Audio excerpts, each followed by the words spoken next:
I'm Jonathan, and I'm a master's student at Ryerson University. Essentially what I've been working on is trying to deploy interactive advertising. So this is a sample on the floor where kind of when somebody walks over it or by it on a floor, wall, or storefront window, something very specific is going to happen.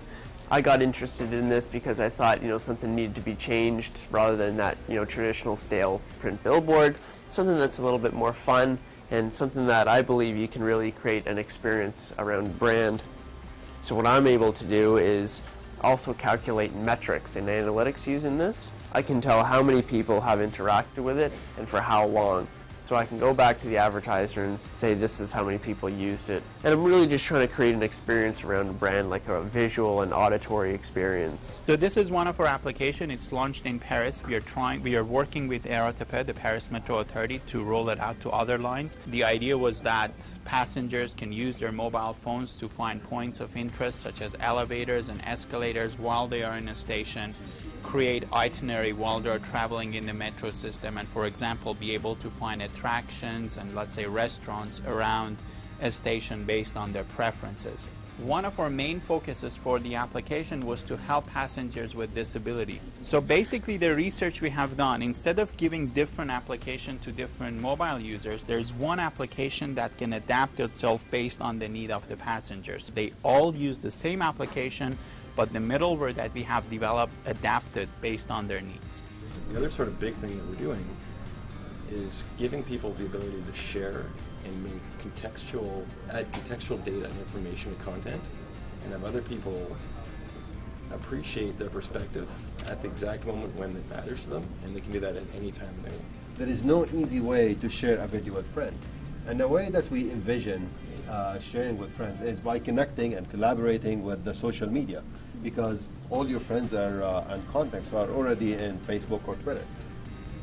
So not only that this goes to their Facebook profiles where they can get a link to the video, but it gets them to the right frame in the video where that comment was made. So to show you how that works, we click on something that we call, and this is our trademark, it's called a video map. And this is a patent pending technology where it allows you to look at the video and navigate it in a different way. Right now, to navigate this video, you only have this scrubber. But this was invented in 1990.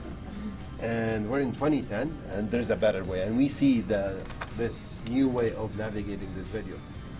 And it takes the social interactions that people have interacted with the video.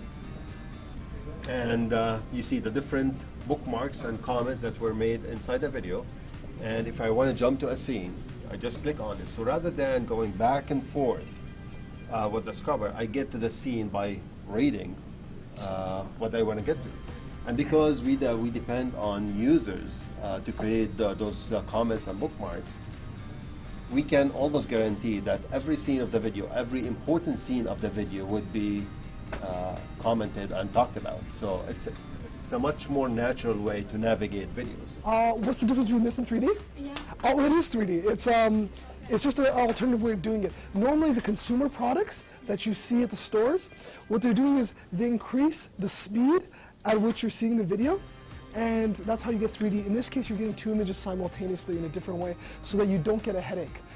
With, let's say, Sony's 3D TVs that have just come out, you will get a headache in about 40 minutes or so, because all of our eyes sample at a different rate. The average is 30 frames per second, but it changes.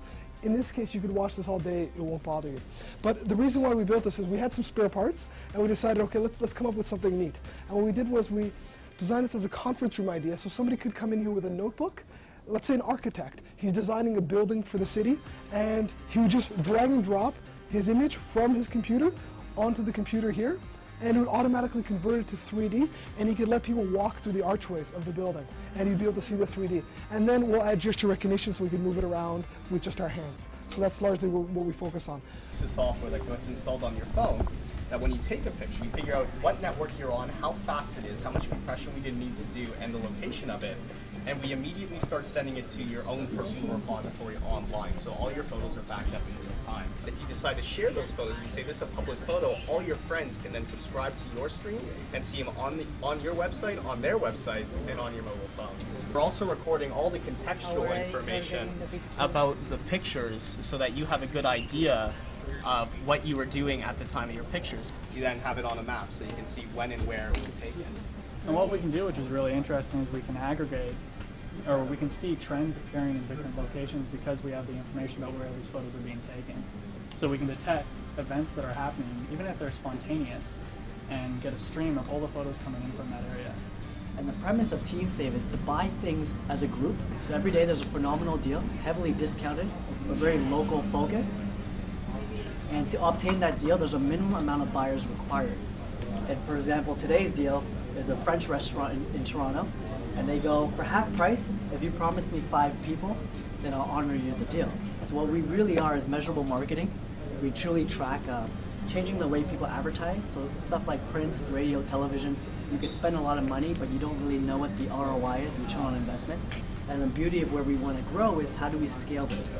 So we're looking to localize it to Chinese, to Spanish, to Italian, to Portuguese, to grow internationally. We definitely want to think global, but act local. No one knows that city the best than the person who actually lives it.